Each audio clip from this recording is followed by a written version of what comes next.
How did jazz-age musicians and Harlem Renaissance writers collaborate? Imagine a time when music and words blended seamlessly, creating a new cultural wave that still influences us today. During the Harlem Renaissance, this was exactly what happened.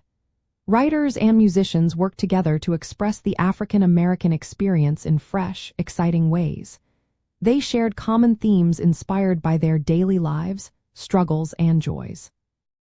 Writers like Langston, Hughes, and Zora Neale Hurston used jazz rhythms and slang in their poetry and stories, making their work feel alive and musical.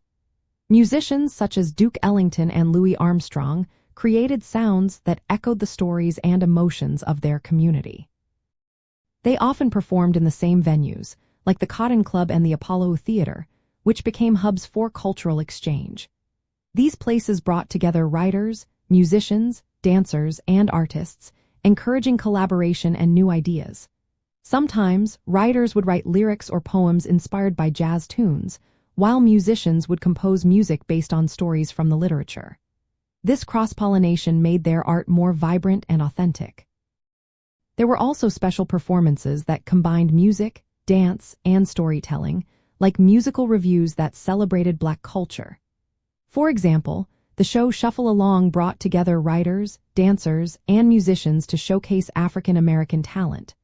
Some collaborations even crossed racial lines, like the opera Porgy and Bess by George Gershwin, which featured African American performers and themes.